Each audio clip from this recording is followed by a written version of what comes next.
Count them. There are 6 different ways of investing in real estate, and in today's video I'm going to talk about all 6 of them. I'm going to share my personal biases on which ones I like and don't like in hopes that it helps you crush it in real estate investing.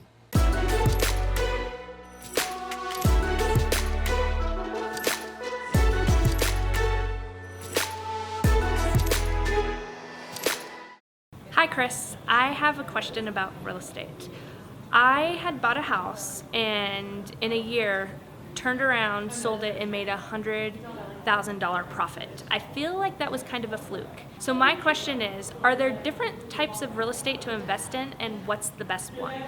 All right, so we're going to talk about the 6 different types of real estate. So many of you are asking me questions left and right. Chris, what about mixed use? What about industrial? Do you ever do anything with commercial real estate? You talk a lot about single family.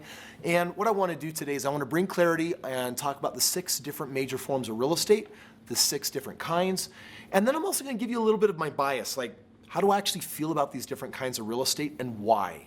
Real estate number 1 is probably the most obvious. It's residential, right? I mean, people need a place to live. That's what makes residential real estate such a sure bet, is because population, right now, as long as we make babies or you're in a country where people keep moving in, guess what happens to that population? It grows. And as long as the population gets bigger, supply and demand, we're gonna need more what? We're gonna need more houses. So I'm a huge fan of residential real estate. It's been something I've specialized in. A couple of the pros and cons that I love about it is that when you buy single family home, there's a lot of people competing for it, especially if you buy it beneath the median, right? Beneath the average that people are paying for homes in their area. Because again, people want houses, at least people that want to buy houses, right? So number 1 is residential. Number 2 is commercial. Commercial real estate is any kind of real estate that you're doing with some type of business purpose in mind. For example, I'm just finishing a project on a convention center, and it's 16,000 square feet. It's designed for 500 people at a time to come in, rent out, and use that space for holding meetings, conventions, or really whatever purpose that they want.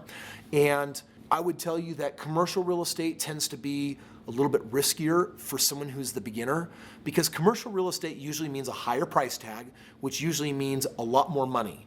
Now, does it mean a lot more work? No, it doesn't. If I have to start off by helping someone make money in real estate, I'm going to start in residential real estate versus commercial. Another reason is because I might have hundreds of people in an area looking for a new house, but I only might have 1 or 2 or 3 businesses looking to occupy a commercial space. So the law of numbers just is really stacked towards the residential. Now I do commercial, but I'm more careful and I'm more introspective and I crunch my numbers to make sure that everything's really lined up. The third kind of real estate that I want to talk today is about industrial real estate.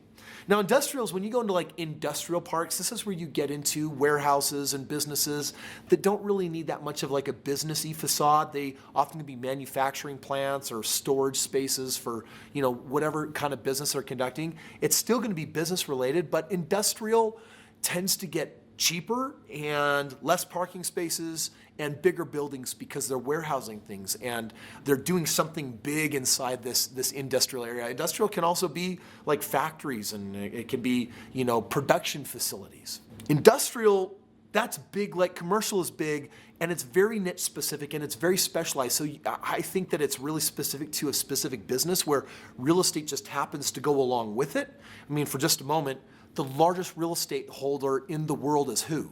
It's McDonald's. And you have to argue, are they the world's largest real estate company or are they the world's largest fast food company? You know, real estate is just a part of their business. And so yeah, they're powerhouse when it comes to like having some access to some of the very best real estate on the planet.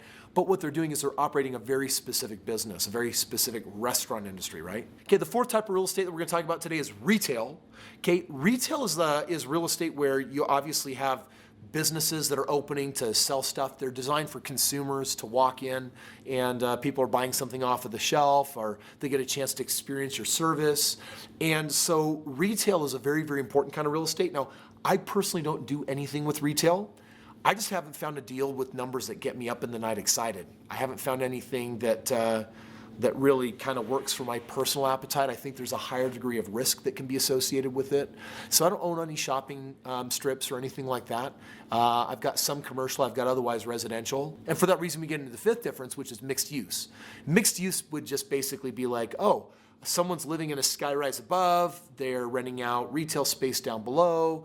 Mixed use is when you actually have special zoning rights on a property to actually do multiple different things with it. It usually conveys greater possibility. You have different opportunities often of what you can actually do with the land. So mixed use is the fifth kind.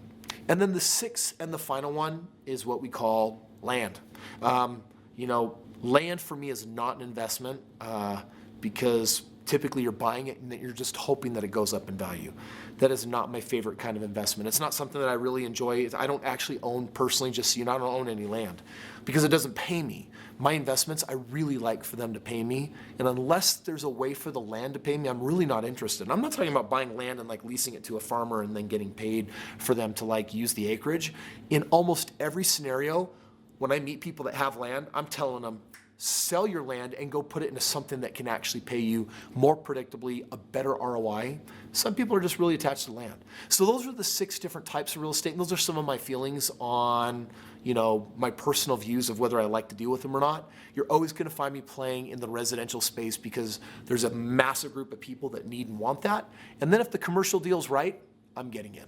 If you want to know my favorite ways to invest in real estate, then hike over to my website, check out the link in the description below, and me and my team will show you how you and I can team up and we can get cracking on some of the very best real estate that investing has to offer.